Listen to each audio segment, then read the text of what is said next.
All right, brothers and sisters. I'm back at it again with another numbers lesson. This time I want to come to you about the number 100. Now, some of you all have seen the number 100 in your dreams and your visions. You went straight to Google and YouTube, start typing in the number 100. You get some angel numbers pop up. All right, I'm here to tell you today that this video is not about angel numbers. It's not about gematria. I'm simply sharing with you the definition and the words associated with the number 100 from a biblical standpoint. Now, I'll be doing that today by coming from my personal book right here called The Spiritual and Prophetic Meaning of Numbers. This book right here has taken years to comprise, but it's able to go through the scriptures and see how the Most High has used the numbers based off of the scriptural references. All right, so the number 100, if you a person that keeps seeing the number 100, I want you to think about these words. Think about the Most High's promise. Think about increase and a shepherd. All right, so a promise. Let's go to Genesis chapter 15 and 4. And behold, the word of the Most High came unto him, saying, this shall not be thine heir, but he that shall come forth out of thy own bowels shall be thy heir. So now pay attention to this. This word, when it came to Abraham at this point, all right, the word of the Most High came to him. He's talking about this shall not be thy heir, but he that come forth out of thy own bowels. He was talking about Abraham, Eleazar, because Abraham is now at this point where he's trying to figure out. At this time, it was Abram. At this time, Abram was trying to figure out, I'm walking with you. I'm doing these different things, right? But I don't have a seed. I don't have no one that I can leave my legacy to. And this Eleazar, that's my servant. And then the Most High to send the word of the Most High, how to bar to him and to tell him, all right, there's one that's coming from your bowels. That's going to be the one that's going to be the chosen one, not this servant over here. And it came to fruition when Abraham was 100 years old. All right, when you go to Genesis chapter 17 and 17, then Abraham fell upon his face and laughed and said in his heart, shall a child be born unto him that is 100 years old? And shall Sarah that is 90 years old bear? So a child came to Abram when he was 100 years old. This prophecy will eventually come to pass for Abraham, and the promised child will grow up and produce fruit from his loins. This will go on to lead Jacob. This will go on to lead to Jacob, and through him the children of Israel. So now we're able to see that the number 100 is associated with a promise. All right, you take off the two zeros from 100, you go back to the number 1. All right, you can go back to that video as well. But right now we're going to focus on the promise. The next word I want to speak on the number of 100 is increase. The number 100 can be associated with increase. I know I put a smile on some of you all's face right there, right?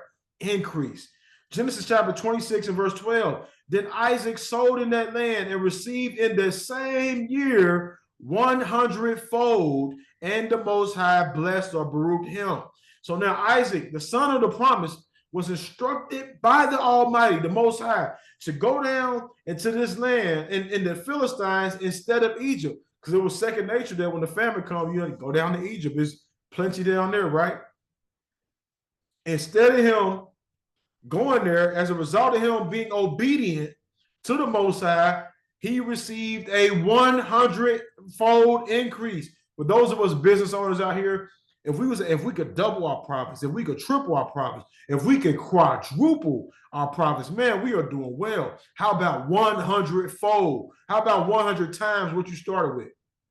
This is the provisions of the Most High if we are obedient to his word. 100 can be dealing with increase. Matthew chapter 13 and verse 23. But he that receives seed into the ground is he that heareth the word and understand it, which also beareth fruit and bringeth forth some 100-fold, 60, and 30. We'll read it one more time. But he that receives seed into the ground is he that heareth the words and understand it, which also bringeth forth fruit, some 100-fold, 60, and 30. So 100-fold increase is associated with a sower. The parable of the sower is associated with increase. Talks about those 4 different types of ground. which a man or woman can sow spiritual seeds. The person that is of the good ground is one that hears the word and understands and produces fruit. This person goes out to the world and sows righteous seeds that others will partake from. If they are one that is gifted with much ability, they will help to contribute to a 100-fold increase in the vineyard of the Almighty. Do you want to be a part of that?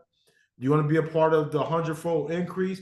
Do you want the Most High to use you to get out here into this world and share seeds of positivity, seeds of His word, the good news? If you are one that is bombarded by the number 100, keep this in mind, that you may be getting ready to receive or be connected to a major increase. I know that made somebody happy right there. If you keep seeing the number 100, the Most High may be getting you ready for an increase. There also may be a promise that the Most High is going to reveal to you. The promises of the Almighty sometimes can take years to manifest. Keep that in mind, though, for those of you that's looking for a quick fix. The Most High ain't always about no quick fix. Matter of fact, when I look through the scriptures, He rarely does it. He will show somebody a vision of the future, and that future might take 10, 15, 20 years to come to pass. The promises of the Almighty can take years to manifest. Take these meanings and words to you into your prayer closet and see what the Most High is trying to tell you. So if you see in this number 100, one more time, think about the Most High's promise and think about increase in the Father's vineyards. You might have to be a shepherd over something. All right, so hopefully this video right here was enlightening to your ears. I pray that it did bring some level of clarity or revelation, that you share this video with someone else, because there's others out here that do not know the meaning of this hidden language right here. Share this with others. And also, if you're new to the channel, click that subscribe button, click the bell button for the notification so that you can be updated on these future lessons. And until the next time, I continually pray that the Most High be with each and every single one of you. Look forward to catching you on the next one.